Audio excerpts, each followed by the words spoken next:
Greetings. We'll start with some sample.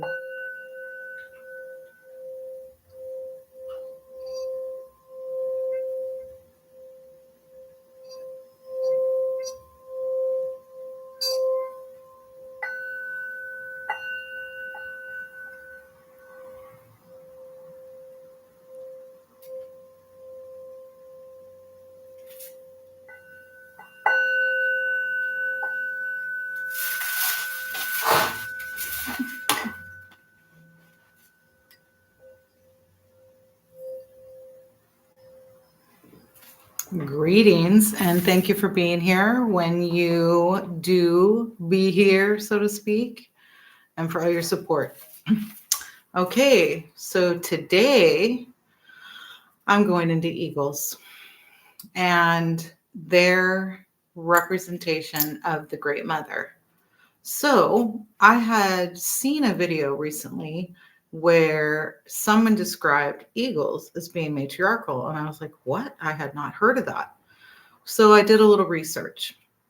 Now, I learned some things because when I did last week's video around elephants, I did not realize something very important around the word or the description of matriarchal, which is that groups are usually included. So the reason why they have determined or we hear about matriarchal things is because there is a group involved, and the entire group relies on, say, the one elephant, the matriarchal elephant, or the matriarchal whale with the orcas, and that many within it will follow the one. So this is where, or the females in general. With eagles, eagles are mate for life pairs. They don't typically have like a flock of eagles. You'll usually only see one or two, or if they've had hatchlings, right? So a family. We'll just call it the eagle family. So this is what I learned about the eagles. So eagles, the female is bigger. She is considered the defender, and she chooses her mate. Not only does she choose her mate, but she puts her mate through a test. One of them is the dive test. So if you know anything about eagles, they'll do this thing where they go way high and then they kind of do like a mating. The best way I can say it's not a ritual because that's what humans do, but a mating practice where they do a dive. And if the male does not survive, then obviously he's not chosen. But there are several other tests that the eagles put their males through. So females are 20 to 35% larger than the males. This is called reverse sexual dimorphism, where oftentimes we'll see that the male is bigger in certain groups, but in the eagles, the female is bigger. And bald eagles, females weigh 30 to 40% more, and golden eagles have the same. Now, they test their mates. So she chooses the male. She initiates bonding rituals. She tests the males by a tug of war branch test, the aerial falling embrace I just described, and the nest building competency test. Like they have to know how to build a nest. And if he fails at any of these, she does not choose him. She does not pair with him. Okay. And specifically female. And then the nest is the female's domain where both parents build it. The female controls the nest site selection, especially cliff ledges, high pines, and ridges, the materials, the layout, the timing of the nesting and the egg laying, the dominance over the nest space. Also, females spend more time incubating while males hunt, bring materials, and protect the perimeter. But the female-centered household structure, okay? So also, as I said before, they are the primary defenders. The female is the chief warrior, so to speak. Studies have shown that females attack intruders more often than the males do. Females display a higher aggression than males do. And females guard the eaglets, that is so cute, more vigilantly than the males. Their size gives them their advantage. So we see in nature, again, where size is important, but it is automatically given to the females. The females are bigger, okay? So there is an archetype of a mother warrior. And so I'm going to go into some goddesses after I talk about the eagle, because it's not just the eagle, there are other birds. So in many indigenous traditions, the eagle is the mother. It is considered matriarchal, in a sense, because she controls everything. So their perspectives are female eagles represent mother of the sky, direct messenger between creator and earth. And you'll see this with some other birds and some other goddess links or links to like sky and earth. And then we have, she is the life giver and protector of children, which we already have established, right? But this is also something we're aware of in nature kind of across the board. The original lawbringer of the people. This is the consideration of the eagle, the original law bringer. So here are some examples. With the Hopi and the Pueblo, the eagle feathers are the breath of the mother. With the Lakota, the eagle is the, I'm not going to try to pronounce that. It's in Lakota language and spelling, and I am not very aware of that, so I'm not going to try to pronounce it. But in the Lakota, a holy mother force in the sky is the eagle. In Chickasaw and Choctaw, the eagle woman oversees warrior. And I have done some videos around the eagle woman. And then in the Pacific Northwest with the Tlingit and the Haida, which I have done a video around the Haida, the eagle clan descends from the female ancestor. And most indigenous groups are matrilineal and matriarchal. Okay, so there's a little bit of kind of spiritual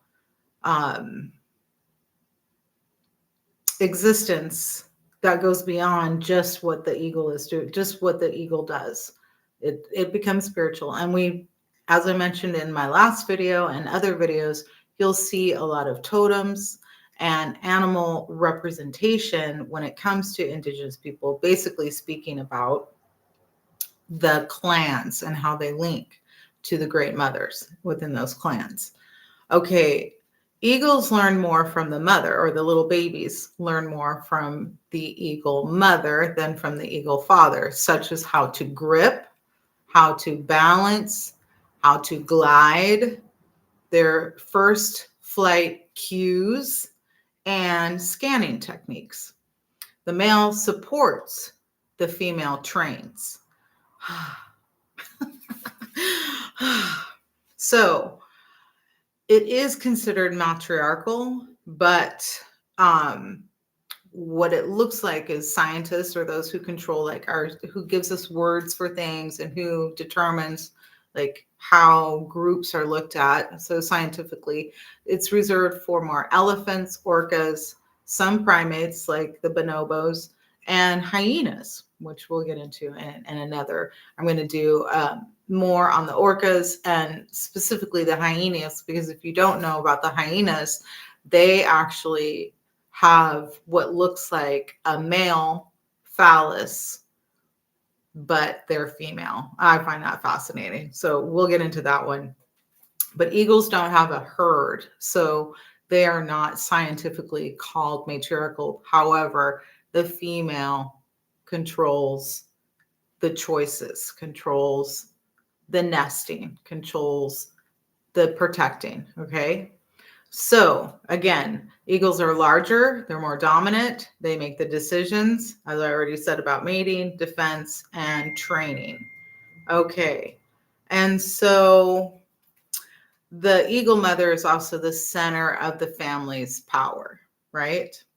Now, again, I find that matriarchal, but scientifically, because it's not a group, they're not considered matriarchal. Now, I want to get into some of the deities that are linked to the eagle. So there are only a few that are directly linked to the eagle, and this is mostly through indigenous groups, specifically the Americas, because this is where the eagle is considered a spiritual messenger and an animal that is revered. And also there are clans named after that. Okay. So let me find, usually in my research, I find something else to ask about, and I did that. And so that's why it's taking me a little farther, a little longer to jump to the next point. Okay, so take a breath for a second. Because I also go into, I know what I wanted to do. I wanted to bring in the Great Cosmic Mother, talk a little bit about birds, and the Women's Myths and Secrets. So in the Women's Myths and Secrets, when she goes into birds, it's a little different than what I thought I was going to find. So give me just a moment. All right, we've had a few people pop in. Hopefully, a few more will join. Maybe have some conversation. However, okay, so it's quite a long part here, but when it comes to birds in general, so there are some videos I have from a couple years ago where I talk about I utilize the book, The Language of the Goddess, and one of the first archetypes of the goddess are birds. And we've learned some of that through what is considered more prominent and modern information, which would be like the doves, specifically the black doves, right? So we can see where the goddess is linked to birds. And I've talked about Lilith, and she's the screech owl. So we see where birds are linked, but I wanted to find specifically eagle goddesses. And what I found are not a lot of specifically eagles. But what you do find is a link between the snake and the birds, especially in early goddess stories and depictions. And what I learned about snakes. So again, snakes are not matriarchal because they are not a clan, and snakes are very independent. But one of the things that snakes can do, and I love this, snakes can hold on to sperm for up to 7 years. And they can decide if they want to even use that sperm. They can use it whenever. And certain snakes, parthenogenesis. I find that amazing. We've talked a little bit about parthenogenesis. So when it comes to the eagle, again, there aren't a lot. We more see the vulture. So for example, we have Nekhebet in Egypt, who's the vulture mother. She's the protector of Upper Egypt, childbirth, queens, or female rulers, and ancestral memory. The white vulture represents purity and fierce protection, spreads wings over the pharaoh, and one of the most ancient goddesses on earth. Vultures were sacred mothers, not scavengers. And I did do some videos around vultures. Vultures will not eat other birds, where most other birds will eat other birds. And vultures will send signals hundreds of miles to let other vultures know where there's food, where they can come and help clean up, so to speak. And then we have Mut from Egypt also, whose name means mother or vulture mother. And she's a primal mother creator before Amun was elevated. And then we have Isis as a kite, which is a type of bird, and or a hawk. And this is where she was able to search for Osiris. She was able to fly around and search for Osiris. She also was a protector of Horus. And we all know how Horus is depicted. He is also depicted as a hawk. Well, where did he get that from? His mother. And then we have channeling, breath, magic, and resurrection linked to Isis, who's represented as a kite. Her bird form is one of the earliest depictions of the female resurrection power. Then we have Lilith, Mesopotamia and pre-Jewish. Anyways, we're not even gonna go that part, but she's known as the screech owl goddess, giving night wisdom, protection of women, independent feminine power. And the bird resemblance came first before the other things that have been said about Lilith.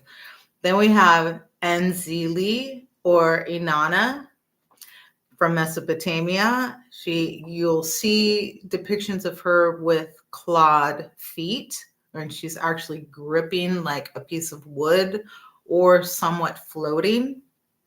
She's a bird goddess perched on lions, and her wings weren't symbolic. They were ancestral memory of a winged mother.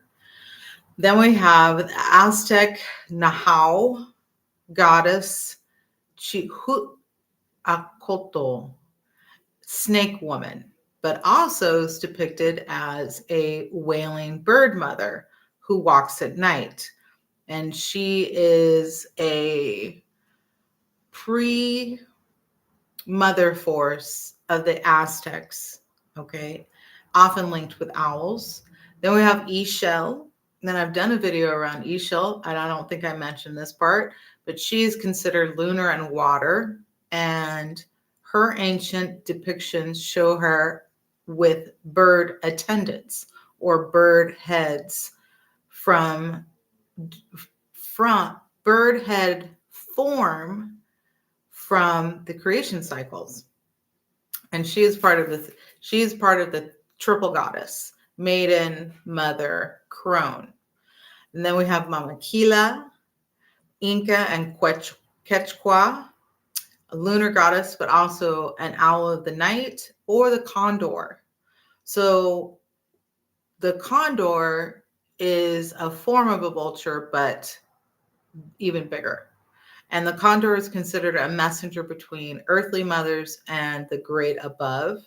They have Mama Quoto, who I've also done a video around, who links to the Pleiades, but has also been recognized around bird movement and the cycles, migration, and celestial timing. So that was something else we also paid attention to. We paid attention to the migration of birds. I like that. Okay, and then we have Athena. We've talked about Athena, but she was not originally a war goddess. She was originally a bird goddess and a mother and a serpent maiden. Now we're going to get into the snakes in just a second here. And then we have Aphrodite, who's represented as a dove mother, a goddess of sacred sexuality and cosmic waters, and connected to the Near Eastern bird mothers. The dove is the original symbol. And then there's quite a few. All right, there's 3 more. So we have the Siren, which is Slavic, and Proto-Scythian, which is a winged woman, bird beings, not sirens, but older than the sirens. And they represented prophecy ancestral feminine wisdom and messages from the heavens. Then we have the harpy type bird mothers, which come from the Asia Minor area. And these were considered storm mothers, or women with wings who controlled wind, rain, and storms. Then we have the Polynesian bird mothers. So we have the frigate bird, the booby, and the albatross. And they're all considered divine feminine messengers and creators. And many Polynesian creation stories start with a bird woman who descends from the sky.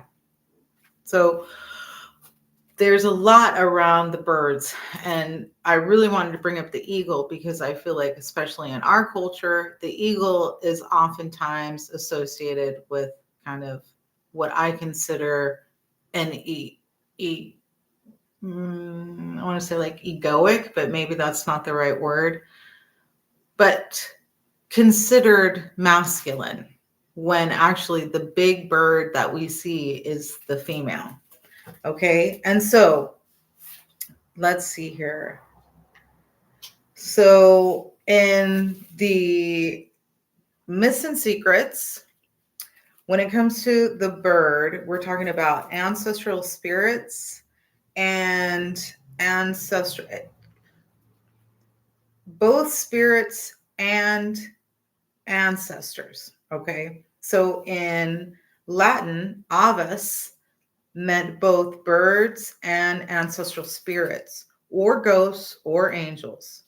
Roman emperors also achieved godhood in the form of an eagle, which was released above an emperor's funeral pyre to carry his soul to the heavens. So again, we have the eagle representation, the connection from heaven and earth, but again, kind of given to a male deity, so to speak. Then we have we already know about the solar hawk, Horus, and the phoenix, who passes through fire and then has a rebirth. So we have a lot of bird links through many different groups. And let's see here. When we go into,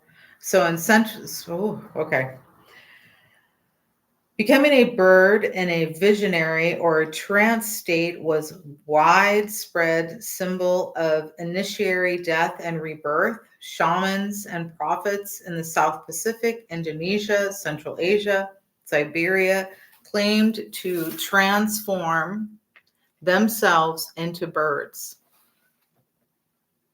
Greetings. Thank you. Thanks for being here.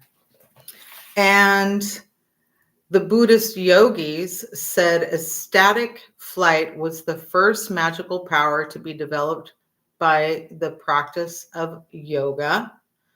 Oh, okay. Becoming, quote unquote, becoming a bird oneself or being accompanied by a bird indicates the capacity, while still alive, to undertake the esoteric journey to the sky and beyond. The Celtic fays or fairies could change themselves into birds, which is why they were depicted with wings like angels and why witches flew to the Sabbat. So we see many links to the goddesses or to spirituality linked to birds.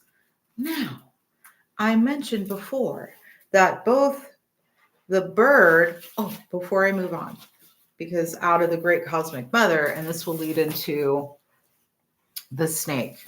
Okay, so in the Great Cosmic Mother, page 59, the connection between snakes and birds is evolutionary. The bird species evolved directly out of the reptile species. The shining scales became feathers. Some snakes are born alive, but reptiles generally and many snakes lay eggs as birds do. And the egg belongs to the goddess, as we already know. The formation of the world and of life itself took its beginning from a double egg, the chromosome and its polar body, kind of question mark, in the midst of which a germ resided, the life embryo.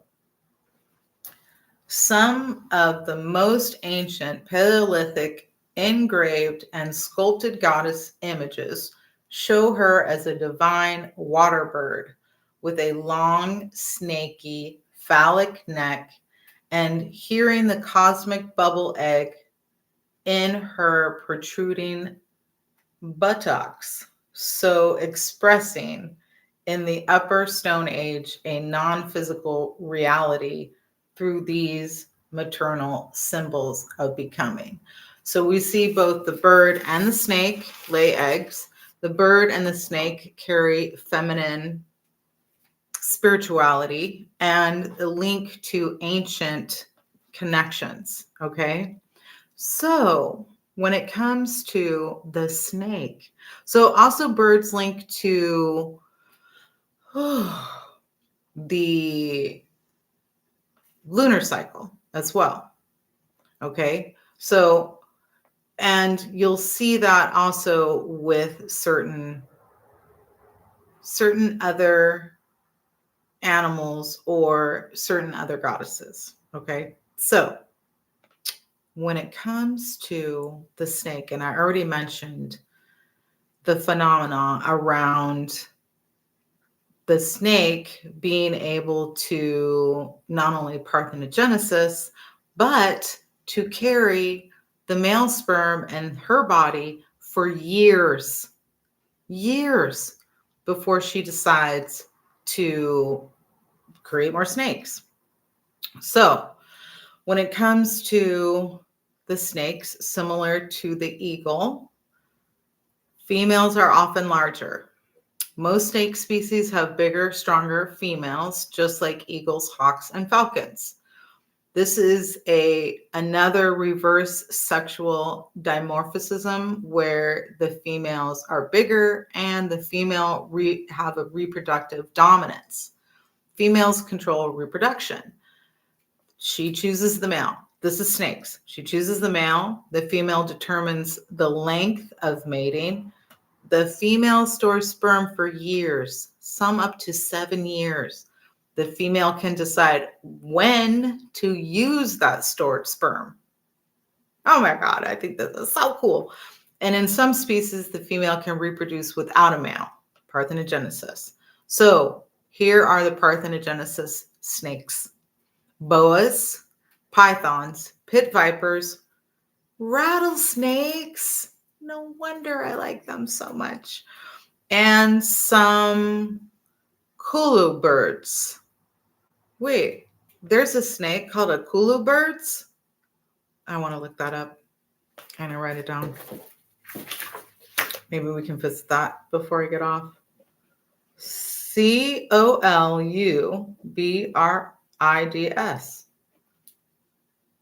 Oh, that's brids. All right. I was letting my dyslexic eyes reverse that. So they're called colubrids, which I still want to look up because I have not heard of those type of snakes, but they do parthenogenesis. And then there is, culture links to the snake and the birds, which is life creation. The snakes have immaculate conception, meaning parthenogenesis, early fertility, and mystery wisdom. But they are not matriarchal, even though the mother role is over reproduction and choices. Snakes were seen as feminine or goddess-centered in most cultures.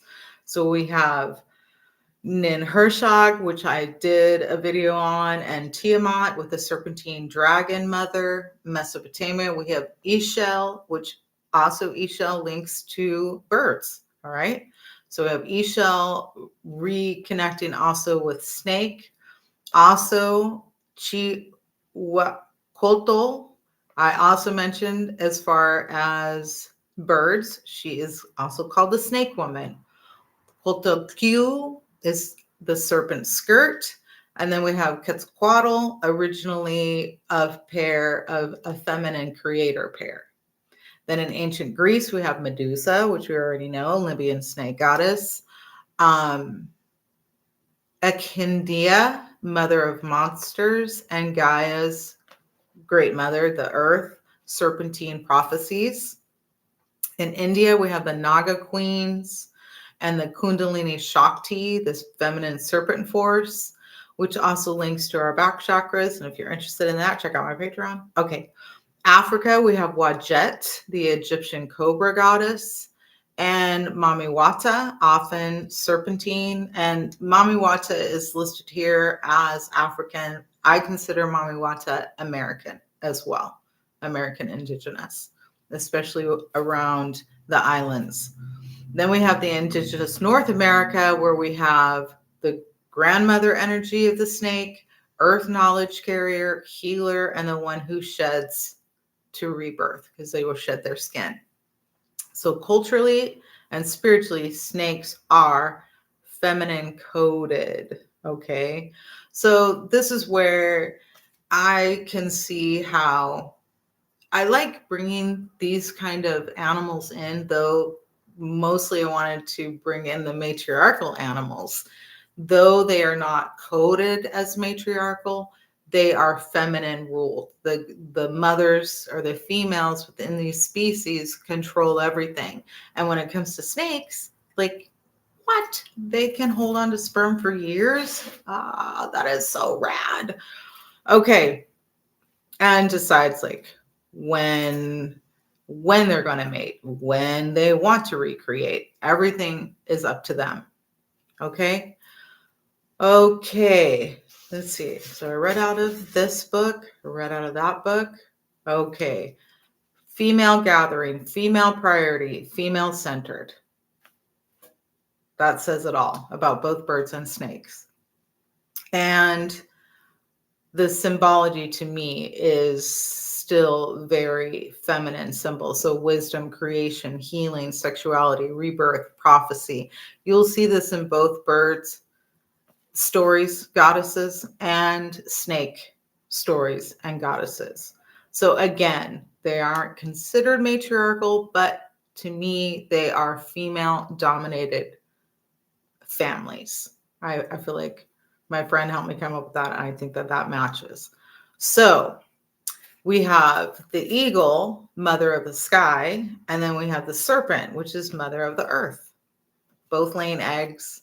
And both have similar, so birds don't blink and either do snakes. They have like this coating that kind of goes over their eye and then opens up.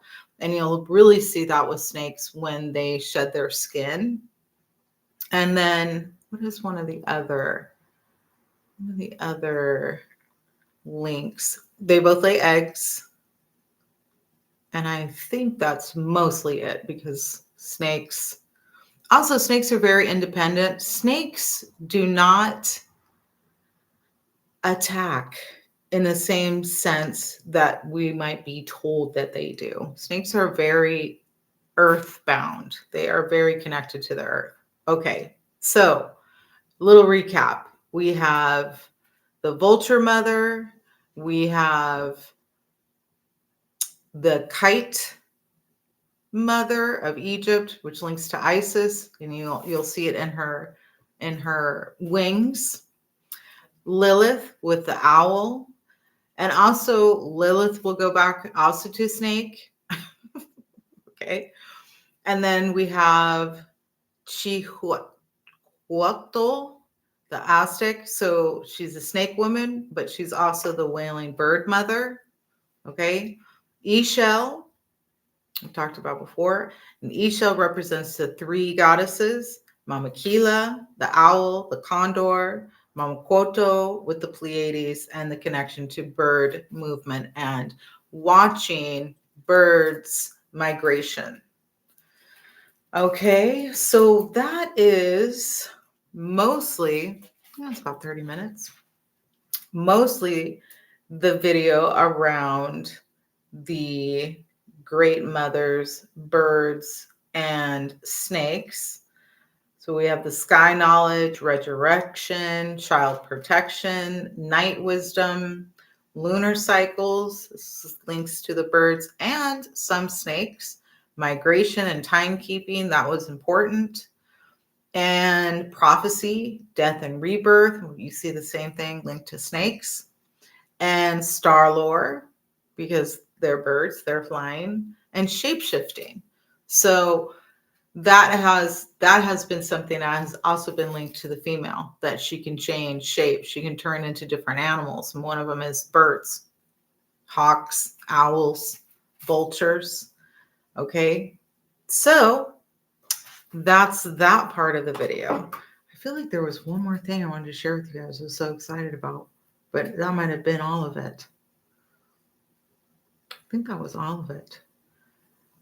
And okay, so any questions, any comments? Or move on. Female Reverence Sundays. I love doing these videos and just learning more and more. I really didn't know that about snakes. I did know that snakes could parthenogenesis, but I didn't know that they could hold sperm for up to 7 years and decide if they want to use that sperm. That is just fascinating. Okay, so before I end the video this evening, I'm going to pull a card from Sacred Mothers and Goddesses. I like to do that before we go. And if anyone has any ideas or, that's right. Any ideas or suggestions around either animals or great mothers that they would want me to do a little research around, I would be happy to. Well, okay, so I just need to, just in case, I'm going to cover them just in case. So the card for now, for this moment, is Sulius Minerva. And the reason why I decided to stick with it is because all the birds around her, Sulius Minerva. I feel like I don't know much about her, so let's learn about. And then I'll show you what's at the bottom of the deck, which is Kuyen, who I've done videos on before, ancestors and past lives. Oops, there we go. That's the bottom of the deck. But for now, we're gonna talk about Sulius Minerva. The number is 33. Starts with 3. That is a good number. I like my 3, 6, and 9s. Thanks for your patience. Okay. Justice and healing. Sulius Minerva is a Celtic and Roman sun goddess associated with the city of Bath, known in Roman times as Aquae Sulius, which means Sulius waters. She is a powerful goddess of truth, fairness, and justice. I'm going to keep holding this up so you can see. Truth, power, and justice. Is that what I said? Fairness and justice. Truth, fairness, and justice. Curse tablets with petitions for justice were placed in her temple, calling for punishment against wrongdoers until they were corrected in their ways. Her dress is milky greenish gray for the water of the springs, and her hair is the bright orange of deposits left behind by the mineral-rich healing waters of the hot springs. Sulius Minerva's power manifests through water to help with healing, relaxing, and calming the body and the spirit. Messages that may come from her is to help with healing, mindfulness, and focus, well-being, and both emotional and physical well-being. Okay, so there's a little bit about Soleus Minerva. Also can be used when you feel like you've been wrong. So I would see her as like a protector of females, especially if any harm has come around in the shape of not, you know, you know where I'm going with that. All right. So there's a little bit around her. And I have done a video around Kuyen because not only did I pull her out of this deck, but I did a little research around her in general because I didn't know she was an indigenous South American goddess, Kuyen. All right. Number 19, which is technically 1. All right, Kuyen. So just a reminder, ancestors and past lives. So Kuyen is the moon goddess of the Mapuche people of Chile and Argentina. She represents the 3 phases of the moon. So she's, and all 3 phases of the moon. She also controls the lakes, oceans of Earth. Interesting. So we have Soleus Minerva and her water, and then we have Kuyen and her water. So a lot of emotional kind of work and reminders here. That's what water and memory. Water holds memory. So oftentimes, even myself will kind of skip over that, where water is often associated to the moon and to emotions, but also memory. So one of the things that we are seeing and we are doing is remembering. We're remembering who we are and the truth, specifically around the great mothers. Okay, she controls all the lakes and the oceans of the earth. And yeah, that's right. There was not a great story about. So the shaman of the Mapuche are females called Machi. They lead all ceremonies and rituals and are the doulas and healers for the tribe. Each Machi woman owns a ceremonial drum called the pultron, and she uses it to call forth the spirits of the ancestors. And we know drums are sacred that way, where they connect to both the earth and to us, considering a heartbeat. And these drums are specifically painted with cardinal directions in red to represent the bloodshed from the land, along with the symbols of the moon. And then my personal theory is that maybe bloodshed around the moon, specifically the Great Mothers, but that doesn't say that here. Magical items are placed inside the drum as suggested by Kuyen, and they can be crystals, teeth, bones, or other sacred items. And as far as a message goes, she is supportive, brings hidden messages. This is where I can link the remembrance with water.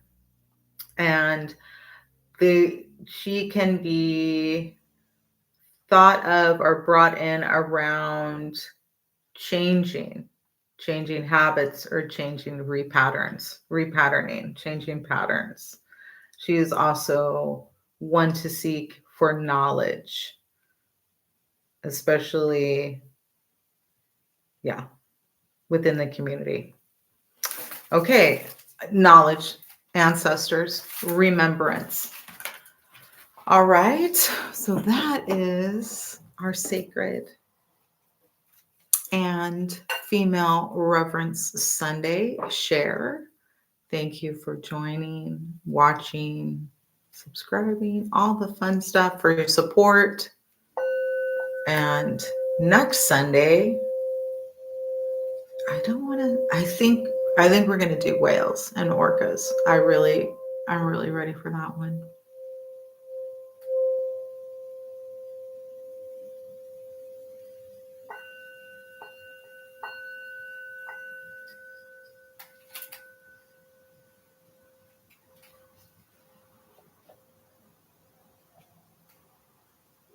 All right. Until next time, may the Great Mother be with you.